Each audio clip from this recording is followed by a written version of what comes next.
I'm going to talk about what goes into making an AVGN episode. Now, since day one, fans have expressed genuine interest in what goes into making an episode, and many of you have asked perfectly legit questions on my site, Cinemassacre.com. I think one of the reasons I held off on doing this for so long is because I kind of just take for granted that there is a lot that goes into making these videos. See, for me, I don't really think about it that much because I've made over 100 episodes and I've become very efficient at it. So to me, it's like the same way I don't think about brushing my teeth. You know, I do it so many times. My background is in filmmaking, so to me, making game reviews is a much simpler process than making movies. So I kind of forgot that, well, there is a lot that goes into making these game reviews, and there's actually so much that I could sit here for like 3 hours and still, you know, there could be more things to talk about that I forgot to mention.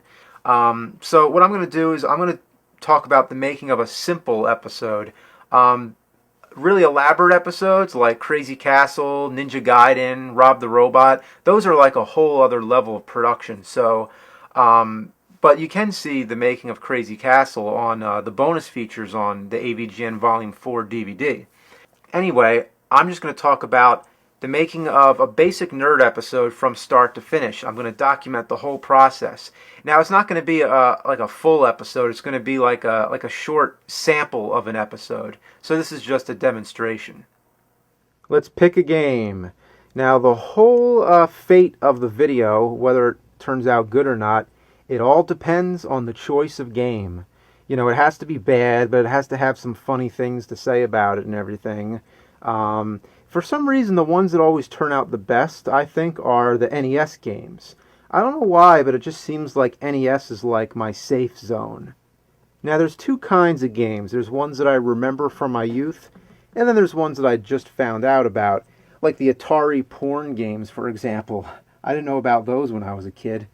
So, I had a hit list, you know, in the beginning, like just a list of all games I wanted to do. But then there'd be new discoveries that would come along all the time, you know.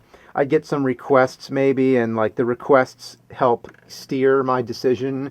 You know, like I'll go to a game that I've always wanted to do, like, you know, like Jaws was one, Fester's Quest, you know, I wanted to do that from the beginning. But then I'll find out about a game like Plumbers Don't Wear Ties, and it's like, oh wow, that'll make a good one. So when I was doing these like 2 videos a month, like I didn't really have much time to pick a game. I had to, you know, just go to my list and go to the next one that was in line. But you know, it's better when I have more time to just sit around and play some of these games until I can decide which one will make the best video. It also depends a lot how many other video projects I'm working on at the moment and how busy my personal life is. Like the Rob the Robot video, for example, I knew that video was going to take me a whole month to do. So, like for now, for example, let's pick, you know, Barbie. I mean, you know, you look at this and it's like, okay, that's got to be bad, you know, but we don't know till we play it. Let's try.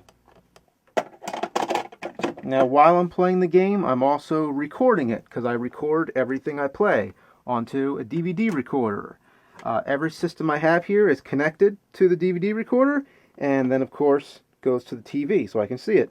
How do you connect this many systems to one thing? It's a mess. It is not recommended, but what I do, well, a lot of them use coaxial cables, which suck. You can see right over there, they all go into a splitter, which goes into the back of the VCR here. And then for all the ones that use these, you know, RCA composite video cables, they go into these different switchers. We have switcher A, switcher B, and switcher C. Now, it's very hard to keep track of this, so that's why I have a chart, and this helps me keep track. Say, for example, I want to play the CDI. I don't know why I'd ever want to play that again, but it would go to switcher C would be set to 4, VCR would be set to line 2, and the DVD-R would be set to line 1. The AC adapters are an outstanding mess. I do not recommend this. You could risk an electrical hazard, but I've been doing it pretty safely because I have surge protectors. I never turn on more than one system at a time, and when they're not in use, I turn them off. No matter how simple, every video involves the same steps. Playing the game, writing the script, shooting the video and recording the voiceover, and editing the video. It's never been any different. You can't just hit record and have it all happen instantaneously. We could try it though. Okay, so Barbie loves reading about mermaids. Okay, she's getting sleepy. So see, I can't think of much to say about this. Okay, so the game starts. Alright, she jumps pretty damn slow. There's a bunch of bees, there's a ball with a fucking tennis racket, there's a little dog. I'm shitting out baseballs.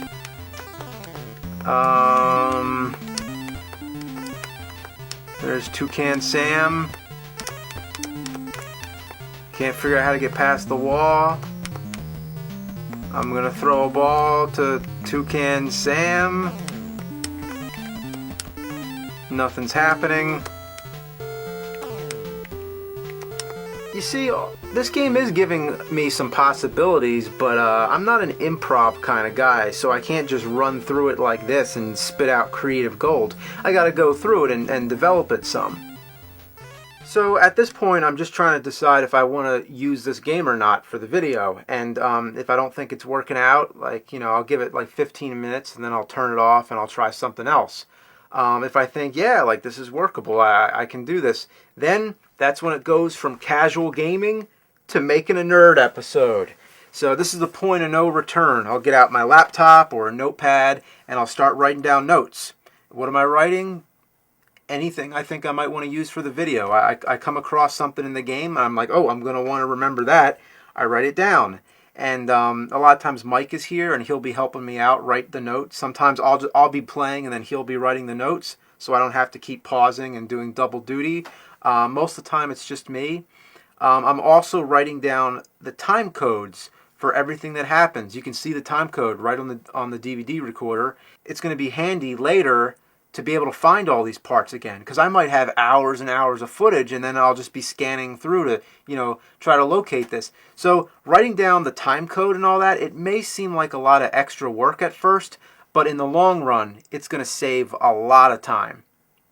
Now, of course, as I'm playing the game, I'm recording it, and I'm recording my own authentic experience of playing through it. So when you see me die in the game, I'm really dying. I don't pretend to do it like I used to, like in the Karate Kid video. Like I was deliberately running into enemies and dying on purpose, but I don't do that anymore. Now I make sure that everything I play is authentic. A big question is, how long do I play the game? Well, basically, once I have enough notes and enough material to work with, then the job's done. But I want to feel complete. I don't always have to beat the game, but I want to make sure that I think I've found everything in the game that I'm going to want to talk about. And I don't know what that is until I play it. If there's something later in the game, like if I know that there's something at the end that I want to show, sometimes I'll use a password or a code or something, but not very often, because then I'll always regret missing something, down the line. Like, in the Ninja Turtle video, I didn't even show the Technodrome, and that was a big part of the game, so I always regretted that later on. So I never want to feel like I'm missing anything. This is all just about playing the game authentic. Like, a lot of people ask, why don't I use emulators? And like I know on emulators, from what I understand, there's like ways to cheat and like skip through the game and stuff, but that's not the point. Like, I need to really play it. And I also just couldn't see myself like hunched over at a keyboard playing. Like, no, playing a game is sitting back on a couch with the controller in my hand. This is it. This is the real deal. Playing the game is the easiest part. Now comes writing the script. This is the most unpredictable phase of the whole production because it just depends what kind of mood I'm in. I could just stare at a blank screen and I'm just not feeling creative and like the ideas just aren't coming. So then usually I have to like distance myself from it for a bit, go work on a different project or do something different. And then other times I'm not even trying and then the ideas will come when I'm not home or if I'm in bed and I can't go to sleep until I write it down. So the writing process just depends what kind of mood I'm in. So basically what I'm doing here, I'm taking all my notes and I'm putting them all into like categories. I'm just organizing everything so that it's not just constant rambling. It actually has some kind of structure. Like I'll take all the parts where I'm talking about the graphics and I'll put that all in its own section. And then I'll take all the parts where I'm talking about weird enemies and I'll do the same for that. And I'll kind of structure the whole script so it has like a beginning, a middle, and an end. Any research I need to do on the game, like if I want to talk about the history behind it or anything important that you need to know, I do that now. Like if I want to talk about Barbie, where Barbie came from or something, I do that now. Also talking about the control of the game, like how it plays, like, you know, I don't want to go too in depth because if I describe the game too much, I just start to sound like an instructional manual. You know, I want it to be funny too. But being funny is the hardest part because it just has to come natural. Like I can't really force humor, you know? I'm going to just try this out. I mean, what's the meaning behind Barbie dreaming about balls? It's got to be a ball joke. Swearing is an angry nerd tradition. I got to keep that going.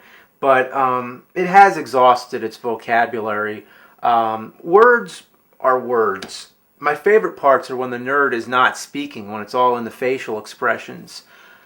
I always considered myself a visual artist and never considered writing my best skill, but I just work at it until I think it's good.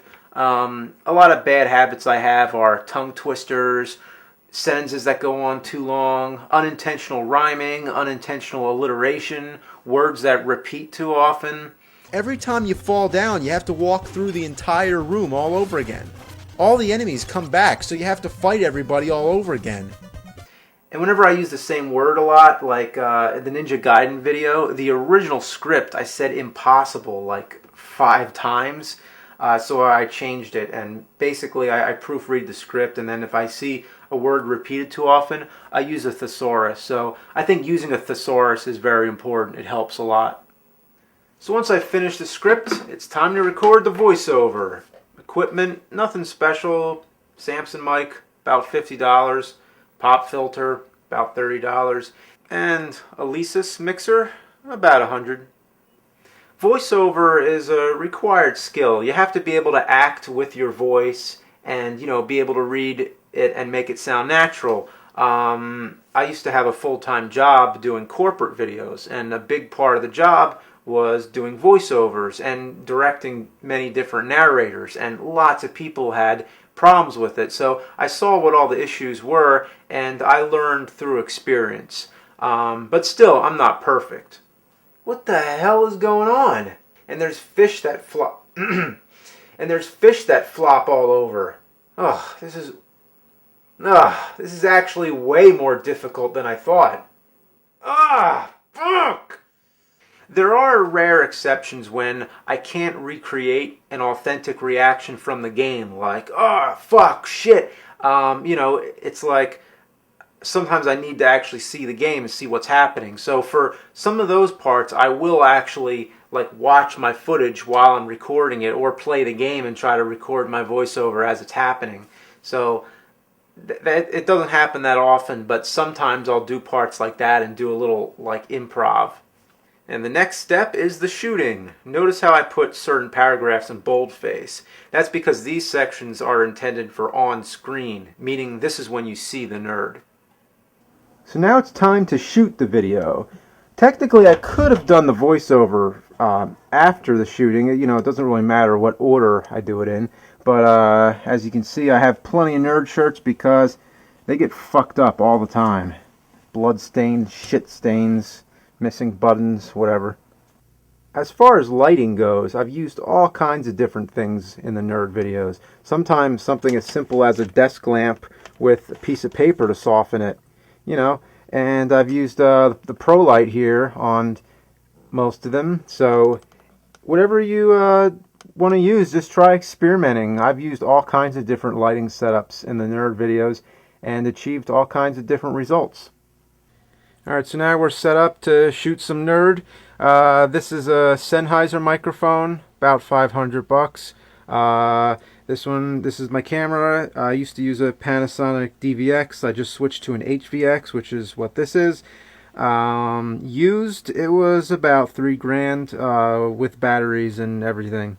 Now let's talk about how the audio works on this camera, because I'm plugging it straight in. I don't have any advanced audio hardware or anything. So what I get on this microphone is a very shallow range. It's always too quiet or too loud. And you could adjust that in the editing, but there's only so much you can do. You want to try to get the audio right the first time when you're recording, because if not, then you're raising the audio levels when it's quiet, and then you get lots of background noise. And then when it's loud and you bring it down, it's still not going to help with distortion. When the audio peaks, it gets all muffled up. So basically, this records on 2 separate tracks, and you can see I have them both adjusted a little differently. So this is where I adjust them. I'll have one set for when the nerd is speaking normally, and then I'll have the other one set for when I'm shouting. And that way, in the editing, I can switch between the 2 tracks as needed. Alright, we're going to adjust this shot here. Sometimes I have friends helping out, but most of the time I'm a one-man crew. Just going to focus this here. Alright, going to close down the iris. Alright, and that should be pretty good. And forgot the pens, almost. Actually, they're Sharpies, but you wouldn't believe how many times I've shot takes and then realized I forgot the pens. Oh yeah, it happens. So right now I'm rehearsing off the script, because unlike the voiceover segments where I'm reading, this time I have to memorize it. I choose not to use a teleprompter or anything like that. In fact, in the old days, I used to tape the script like over here or near the TV or wherever it was, and I would just read off of it. So now I don't do that. I still look at the TV like I'm focused on the TV, and then shift my attention to the audience here and there. But the script, I just memorize it, and if I do forget some of the lines, I'll give myself freedom to improvise here. So if I come up with something new on the spot, I'll allow myself to do that, to just act in the moment. Fucking Barbie, you plastic pink mall shopping, bimbo ball craving, bird riding, ghost fighting, fish flopping, psycho dreaming, harebrained piece of shit. Plastic pink mall shopping, bimbo ball craving, bird riding, ghost fighting. Fucking Barbie, you fucking pink plastic. Fuck this game. Fucking Barbie, you fucking pink plastic mall shopping, ball brain, fish flopping, ball. Now I'll get shots of the game cartridge or anything else I need.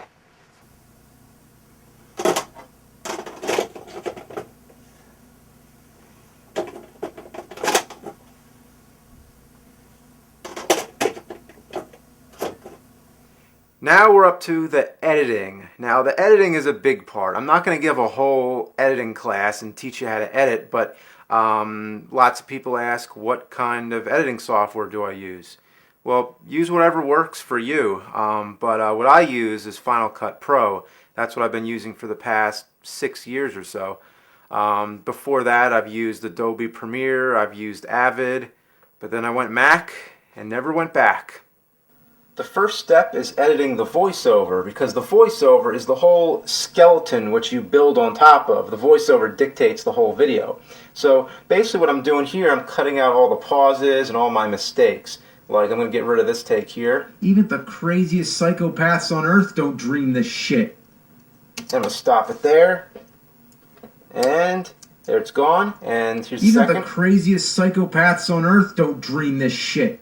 And usually the second take is better. Like right here, I can tell just by the waveform that this is 2 takes of the same thing. So I'm not even going to bother to listen to the first one and save myself time. So usually I just scrub through. And then I just take it here and delete it. Of course, I'm editing with one hand right now, but still. And there's fish that flop.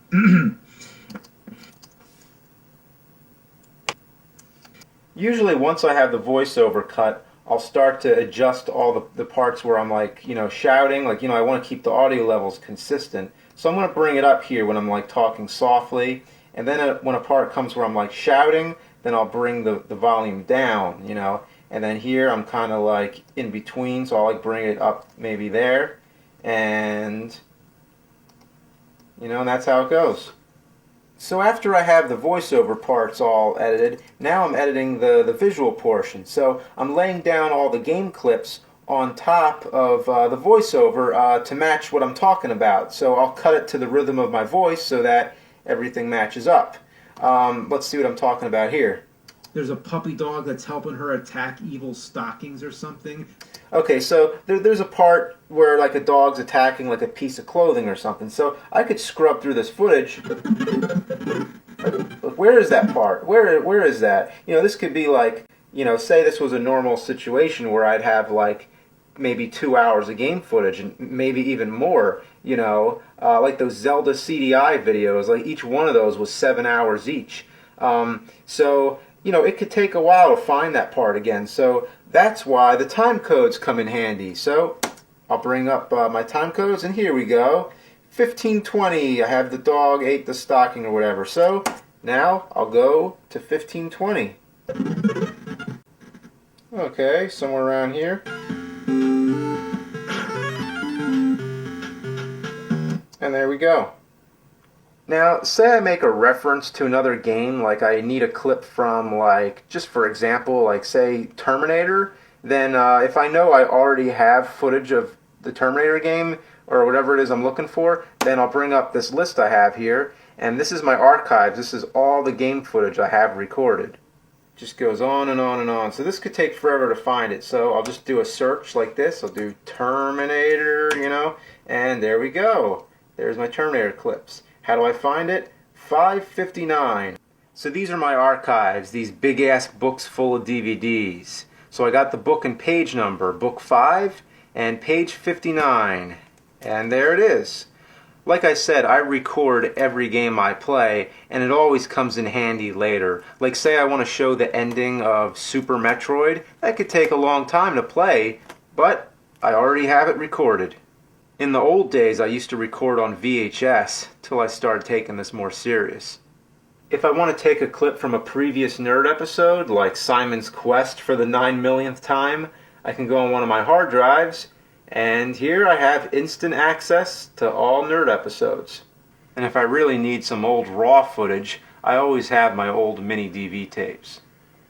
So once you have all the clips where they're supposed to go, now we start the sound editing. So this is basically where we try to even out the game music with the voiceover so that everything sounds balanced. Like if you listen to it right now, all of fountains that shoot water off her dress. And there's fish that... See, it's like, the music is too loud, so I'm going to bring it down.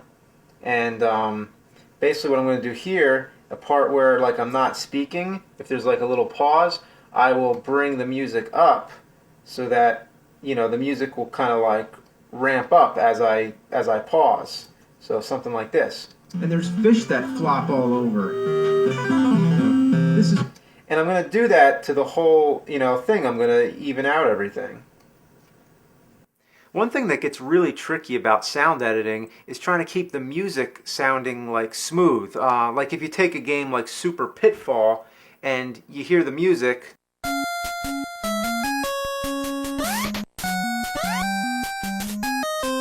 it's awful, it repeats all the time, but you get that melody in your head, and it actually sounds worse when it's edited, because then it's all chopped up, sounds something like this.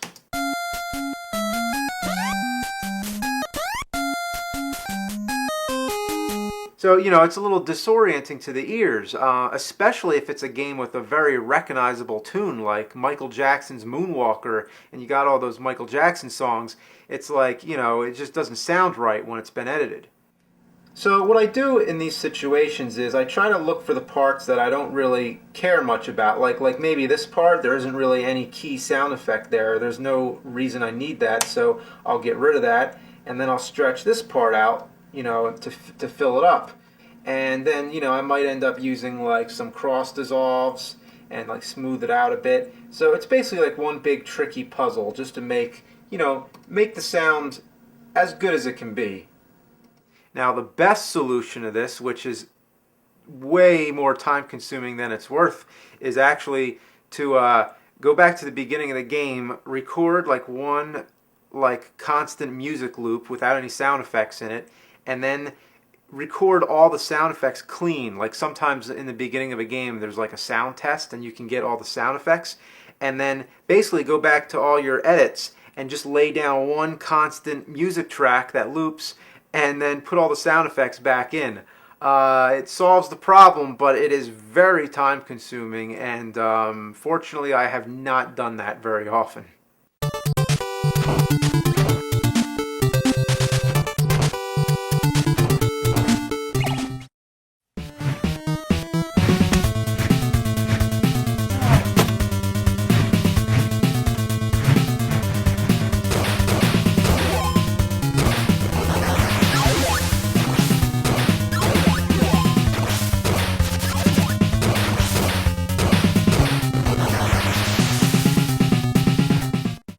Now, just to give you an idea how complicated these projects can get sometimes, this is the old timeline from the Super Mario Bros. 3 video where Super Mecha Death Christ is fighting the devil.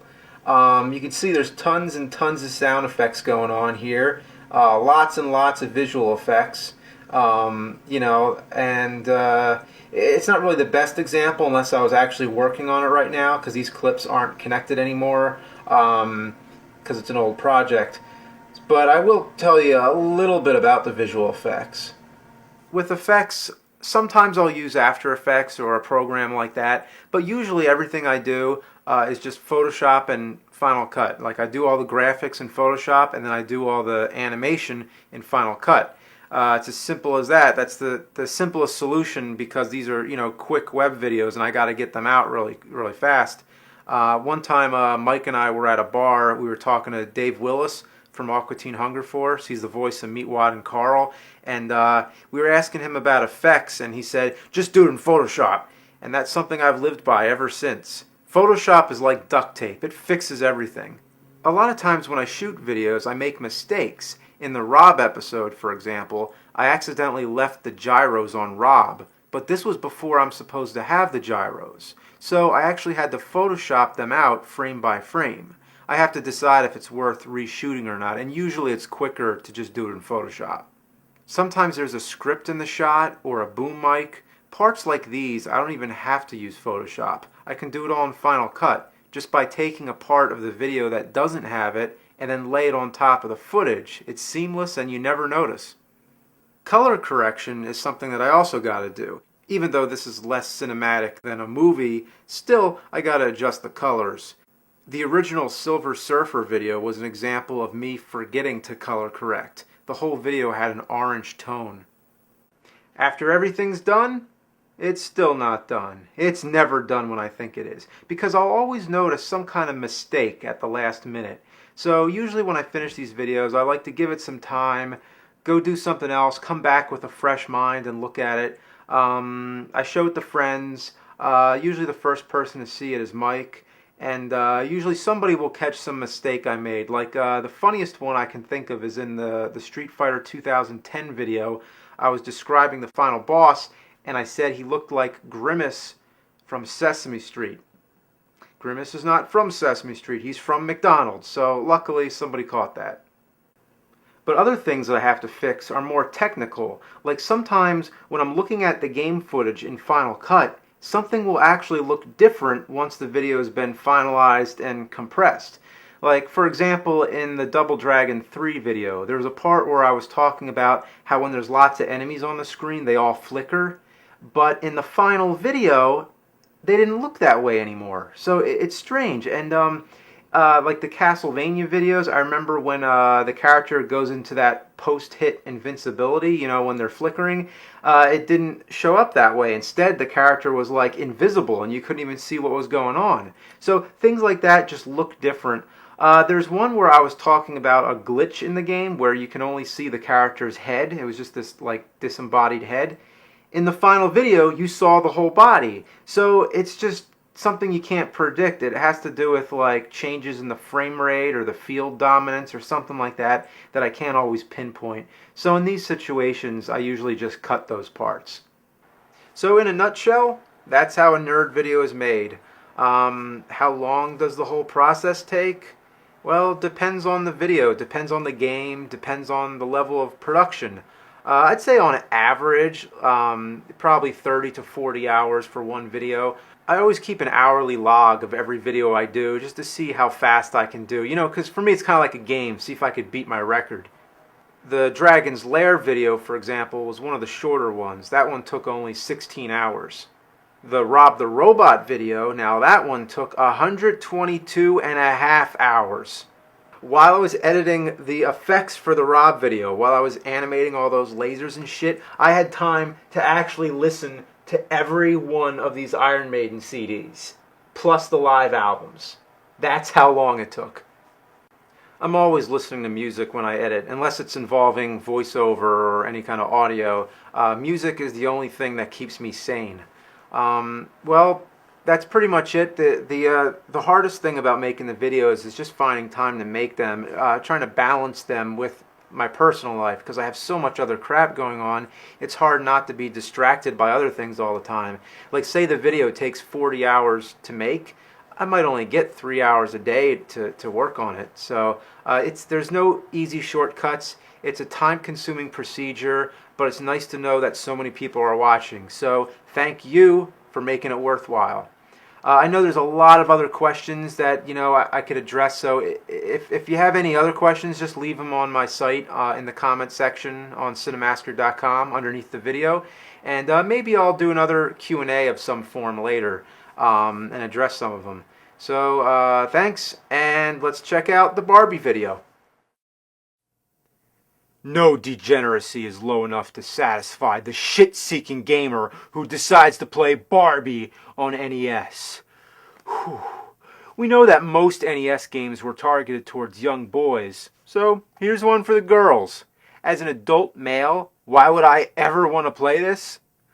Because I'm pathetic, and I'm asking for hell! It starts with the most casual intro for any game I've ever seen. Barbie's reading a book about mermaids. Then she talks about going to bed and actually begins listing all the things she's going to do the next day. Swimming at the beach, having lunch, shopping at the mall, and meeting Ken at a party. Sounds like an exciting game already. Then she goes to sleep and the game begins. I wonder if this is supposed to be a real human Barbie or a plastic doll Barbie. From the way she moves, I'd say she's a plastic doll. So the game is actually her dream, in case you ever wanted to know what Barbie dreams about. She dreams about a nursery that's been overtaken by a poltergeist. Tennis rackets are hidden balls all over the place. There's clothing flying around. She has to fight the invisible woman. There's a puppy dog that's helping her attack evil stockings or something. Toucan Sam gives her a lift. I wonder if there's any psychological meaning behind these dreams. Barbie's really fucked up in the head. Even the craziest psychopaths on Earth don't dream this shit. The wallpaper's covered in roses, teddy bears, and baseballs. Guess you can say this game is balls to the wall. I can't help but notice how many balls are in the game. They're everywhere. Perhaps the meaning behind this is because she's obsessed with Ken's balls. The first boss battle is like you're fighting a window shutter or a laundry chute that causes earthquakes and shoots beach balls. What the hell is going on? What's stranger is how you beat the boss. You have to select the double arrow and throw your thingamajig at the cat, which causes the cat to attack the laundry chute or whatever it is. Then there's a part where you have to walk through a never-ending mall of fountains that shoot water up her dress, and there's fish that flop all over. This is one of those parts where you have to get the pattern down. It takes time and patience, but it never fucking ends. Ugh, this is actually way more difficult than I thought. Ugh. Ugh. I just got my ass handed to me by a Barbie game. This game was made for little girls, and I can't even get past the first few stages. Fuck this game. Fucking Barbie, you plastic pink mall shopping, bimbo ball craving, bird riding, ghost fighting, fish flopping, psycho dreaming, harebrained piece of shit. Go to hell.